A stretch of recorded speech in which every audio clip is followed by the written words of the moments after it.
মোহতারাম হাজিরিন, আমরা যারা দুনিয়াতে আসছি, দুনিয়ায় আসার তো কোনো একটা উদ্দেশ্য আছে, তাই না? এখন আমরা আলোচনা করব শুধুমাত্র ইনকাম নয়, সম্পদ গড়ার ব্যাপারে।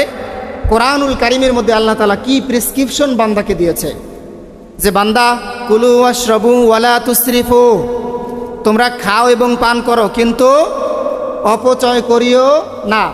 আল্লাহ তাআলা আজকে আপনাকে সম্পদ দিয়েছেন, কালকে সম্পদ নাও থাকতে পারে, ঠিক না? আল্লাহ তাআলা আজকে আপনাকে ব্যবসা দিয়েছেন, কালকে আপনার ব্যবসাটা লস হতে পারে, ক্ষতিগ্রস্ত হতে পারে। আল্লাহ তাআলা আপনাকে আজকে চাকরি দিয়েছেন, কালকে চাকরি নাও থাকতে পারে। তাহলে জীবন পরিচালনার জন্য 4-5টা প্রশ্ন থাকা চাই। 1 নাম্বার প্রশ্ন, আজকে আপনার চাকরি আছে, মনে করেন কালকে আপনার চাকরিটা নাই। এখন নিজেকে একটু প্রশ্ন করি আমরা, যে আমার ফ্যামিলি আগামী কতদিন যাবত এক্সিস্ট করতে পারবে এই অবস্থায়? চাকরি তো নাই, ইনকাম তো বন্ধ, সে কতদিন থাকতে পারবে? আমি কি কোনো কিছু জমা রাখছি কিনা? আমার ব্যবসাটা যদি বন্ধ হয়ে যায়, আমার ফ্যামিলি কতদিন চলতে পারবে? তো এর থেকেও কঠিন আরেকটা প্রশ্ন আছে। এটা তো গেল সামান্য এতটুকু, কিন্তু আমি যদি আজকে মারা যাই, আমার ফ্যামিলি কি পাবে? আমার পরিবারের জন্য আমি কি রাখলাম?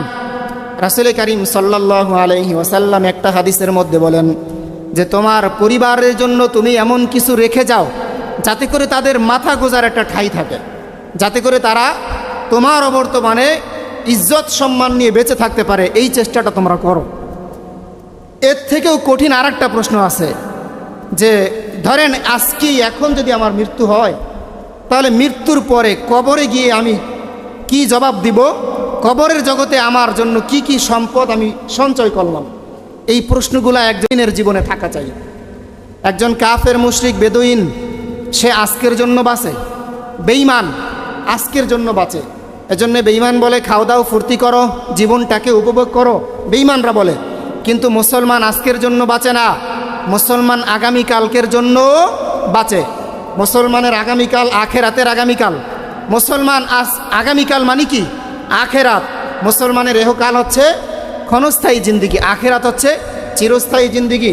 এজন্য রাসূল কারীম সাল্লাল্লাহু আলাইহি ওয়াসাল্লাম বলেন, আদ-দুনিয়া মাজরাআতুল আখিরাহ, দুনিয়া হচ্ছে আখেরাতের শস্যক্ষেত্র।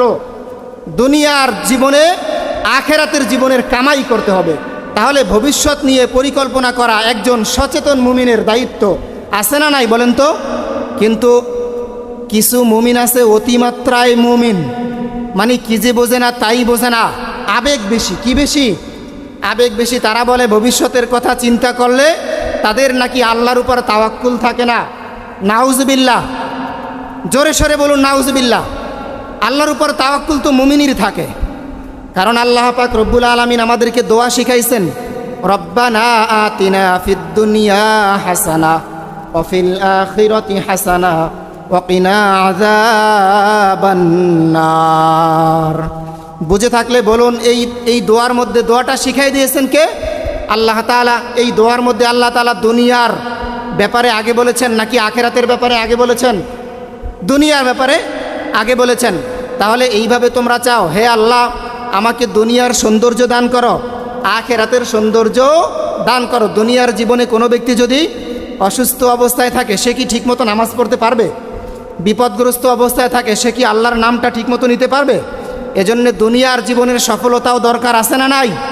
দুনিয়ার জীবনের সফলতাটা আগে, আখেরাতের সফলতাটা পরে। কিন্তু দুনিয়ার জীবনের সফলতাটা এটা হচ্ছে গৌণ, আখেরাতের জীবনের সফলতা হচ্ছে মুখ্য। দুনিয়াটা ব্যবহার করে আখেরাতের সফলতা আমাদের নিতে হবে। নৌকা পানির মধ্যে চলে, কিন্তু পানি ছাড়া কি নৌকা চলতে পারে? কিন্তু নৌকার মধ্যে পানি নেয় না। আখেরাতের কামাই যদি আমাদেরকে করতে হয়, দুনিয়া ছাড়া পারবো না। ফেরেশতাগণ, তাদের জান্নাতও নাই জাহান্নামও নাই, তাদের নেকিও নাই গুনাহও নাই, তারা তো সব সময় আল্লাহ পাকের জিকির করে। কিন্তু মানুষের জন্য জান্নাত আছে, জাহান্নাম আছে, মানুষের জন্য নেকি আছে, গুনাহ আছে। এজন্য মানুষের পরিকল্পনাও আছে। এজন্যে তাওয়াক্কুলের বিপরীত না, আগামীকালের জন্য পরিকল্পনা করা এটা তাওয়াক্কুলের বিপরীত না, বরঞ্চ এটাই হচ্ছে তাওয়াক্কালতু আলাল্লাহ। আল্লাহ পাকের একজন নবী ইউসুফ আলাইহিস সালাতু ওয়াস সালামের মাধ্যমে আল্লাহ তাআলা মুমিনদেরকে শিখিয়ে দিয়েছেন একটা রাষ্ট্রকে কিভাবে বিপদের হাত থেকে বাঁচানো যায়, একটা মুমিন কিভাবে ভবিষ্যৎ জীবনে বিপদ থেকে বাঁচতে পারে, এটা আল্লাহর নবী ইউসুফ আলাইহিস সালাতু ওয়াস সালামের মাধ্যমে আল্লাহ তাআলা আমাদেরকে জানিয়ে দিয়েছেন। তাফসীরের কিতাবের মধ্যে আসছে সূরাতুল ইউসুফ 43 নম্বর আয়াতের মধ্যে আল্লাহ পাক রব্বুল আলামিন বলেন, ওয়াকালাল মালিকু ইন্নী আরা সাবআ বাকরাতিন সিমানি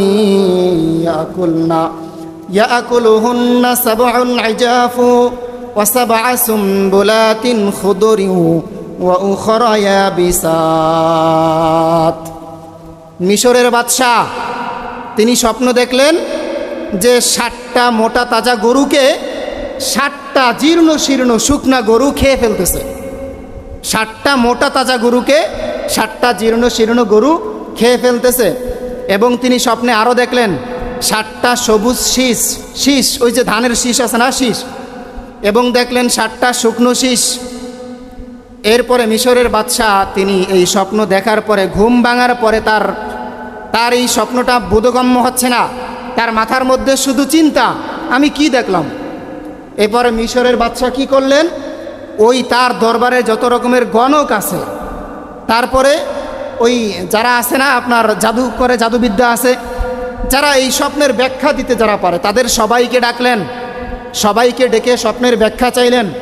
রাজ দরবারের এমন কেউ বাকি ছিল না যারা স্বপ্নের ব্যাখ্যা দিতে পারে, কিন্তু তারা কেউ পারল না পারার কারণে তাদের পক্ষ থেকে পরামর্শ আসলো যে আমরা তো পারলাম না, আমরা ব্যর্থ। জেলখানার মধ্যে আটক আছে আল্লাহর নবী ইউসুফ আলাইহিস সালাতু ওয়াস সালাম, আমাদের বিশ্বাস তার কাছে জিজ্ঞাসা করেন, সে হয়তো পারবে। মিশরের বাদশাহ এইবার জেলখানা থেকে ইউসুফ আলাইহিস সালাতু ওয়াস সালামকে ডাকলেন। ডাকার পরে আল্লাহর নবী ইউসুফ আলাইহিস সালাতু ওয়াস সালামের কাছে স্বপ্নটা বলার পরে আল্লাহর নবী ইউসুফ আলাইহিস সালাতু ওয়াস সালাম স্বপ্নের ব্যাখ্যা করলেন। হে বাদশাহ, আপনার দরবারের মধ্যে কঠিন একটা সতর্কবাণী আল্লাহ তাআলা আপনাকে দিয়েছেন, কিন্তু আপনি বুঝতে পারেন নাই। আপনার এই রাষ্ট্রের মধ্যে আগামী 7 বছর ভালো ভালো ফসল ফলবে। ওই যে দেখেছেন 60টা মোটা তাজা গরুকে 60টা জীর্ণ শীর্ণ গরু খেয়ে ফেলতেছে, অর্থাৎ 7 বছর ফসল ফলাদি খুব ভালোভাবে ফলবে। আর বাকি 60টা জীর্ণ শীর্ণ গরু যে আপনি দেখেছেন, এর পরবর্তী 7 বছর আপনার দরবারে আপনার রাষ্ট্রের মধ্যে কোনো ফসল ফলবে না, দুর্ভিক্ষ দেখা দেবে, কঠিন দুর্ভিক্ষ, চরম দুর্ভিক্ষ। এই দুর্ভিক্ষর কবলে পড়ে আপনার অনেক প্রজাগণ মারা যেতে পারে। এজন্য আল্লাহ তাআলা আপনাকে অগ্রিম কি করেছে, অ্যালার্মিং মেসেজ আল্লাহ তাআলা আপনাকে দিয়েছেন, সতর্কবাণী আল্লাহ তাআলা দিয়েছেন।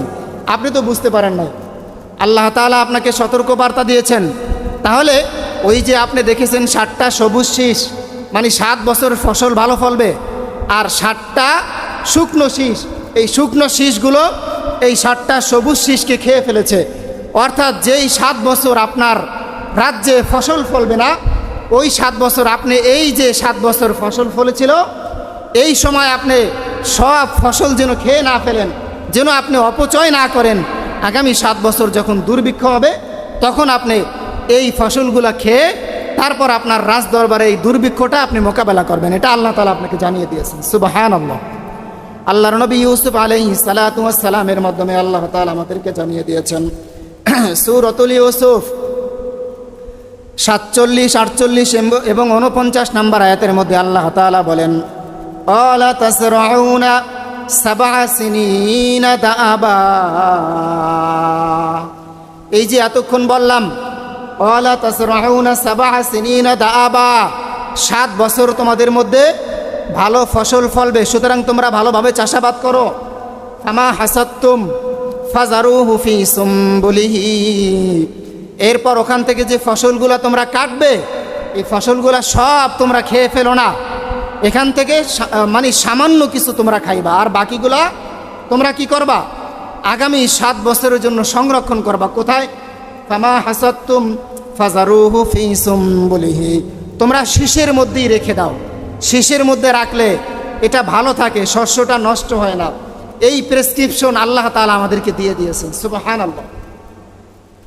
ইল্লা কলিলাম মিম্মা তাআকুলুন, তোমরা এই 7 বছরে সামান্য কিছু খাবার খাইবা। তারপরে সুম্মা ইয়াতি মিন বাদি যালিকা সাবউন শিদাদ, এরপরে আসবে 7টি কঠিন বছর, দুর্ভিক্ষের বছর। যখন তোমাদের রাষ্ট্রে কোনো রকমের ফসল ফলাদি ফলবে না, তখন ওই যে তোমরা 7 বছর ফসল জমাইছিলা, এটা তোমরা খেয়ে খেয়ে তোমাদের দুর্ভিক্ষটা মোকাবেলা করবে। ইল্লা কলিলাম মিম্মা তুহসিনুন, এই যে ফসল দুর্ভিক্ষের সময় তোমরা সব খাইয়া ফেলবা না, সামান্য কিছু রাখবা, আগামী দিনে ফসল ফলানোর জন্য বীজ সংরক্ষণ করবা সামান্য কিছু। তাহলে যখন ইনকাম বাড়ে তখন কি সব কিছু খেয়ে ফেলবো আমরা? ইনকাম যখন বাড়ে তখন আমরা অপচয় যেন না করি, এই বিষয়টাই আল্লাহ তাআলা আমাদেরকে শিখিয়ে দিয়েছেন। তাহলে অপচয় করা যাবে বলেন? যাবে না। কিন্তু এই আয়াতের মাধ্যমে আল্লাহ তাআলা আরও একটা বিষয় জানিয়েছেন যে জীবনে সংকট আসবেই আসবে। সুম্মা ইয়াতি মিন বাদি যালিকা সাবউন শিদাদ, জীবনের মধ্যে সংকট অবশ্যই আসবে, তাতে কোনো সন্দেহ নাই। কোনো রাজা বাদশারা পর্যন্ত বলতে পারবে না যে সারা জীবন সে সুখে ছিল, বলতে পারবে? কোনো রাজা বাদশা বলতে পারবে না সারা জীবন সে দুঃখী ছিল, বলতে পারবে? পারবে না। তাহলে প্রত্যেকটা মুমিনের জীবনে সুখও থাকবে, দুঃখও থাকবে। চালাক মুমিন কি করবে? চালাক মুমিন তার যখন ইনকামটা ভালো থাকবে তখন সব কিছু খেয়ে ফেলবে না, এখান থেকে সামান্য কিছু খাবে যেটা তার জীবন ধারণের জন্য প্রয়োজন, বাকিগুলা সে কি করবে? সংরক্ষণ করবে আগামী দুর্দিন যদি কখনো আসে, দুর্দিনটাকে মোকাবেলা করার জন্য। সুবহানাল্লাহ। তাহলে তাওয়াক্কুলের বিপরীত কখনো ইসলাম হতে বলে না, তাওয়াক্কুল হতে হবে আল্লাহ তাআলার উপর। আল্লাহ তাআলা আমাদেরকে এগুলোই শিক্ষা দিয়েছেন। তাহলে শ্রেষ্ঠ সম্পদ কি? শ্রেষ্ঠ সম্পদ হচ্ছে ঈমান। ঈমান যদি না থাকে ধন সম্পদ আমাদের কোনো কাজে আসবে বলেন? আমরা যে সম্পদগুলো জমাইলাম এই সম্পদগুলো আমাদের কোনো কাজে আসবে না। তাহলে আমি তো পাইলাম যে আমার যদি চাকরি চলে যায়, আমি যদি এখন থেকে সম্পদ জমাই, আমার দুর্ভিক্ষের সময় এটা কাজে লাগবে। তারপর যদি আমি ব্যবসার সময় জমাই, দুর্ভিক্ষের সময় কাজে লাগবে। কিন্তু এই সম্পদটাকে আমি যদি আগামী দিনের জন্য পাঠিয়ে দিই, মানে আমি আজকে মারা গেলে কিয়ামতের ময়দানের জন্য আমার কি সম্পদ যাবে? মনে করেন সম্পদ কাকে বলে? সম্পদ বলে আপনি এখন এখানে বসে আছেন, তারপরও আপনার ইনকাম হইতেছে, এটাকে বলে সম্পদ। আপনার দোকান আছে, বাড়ি আছে, আপনার ভাড়া আসতেছে, এটাকে বলে সম্পদ। তাহলে আপনি মাসে ইনকাম করলেন 50,000 টাকা, 50,000 টাকাই খেয়ে ফেললেন। আর এক বেচারা ইনকাম করে 30,000 টাকা, এখান থেকে সে মাসে 2,000 টাকা সেভ করে।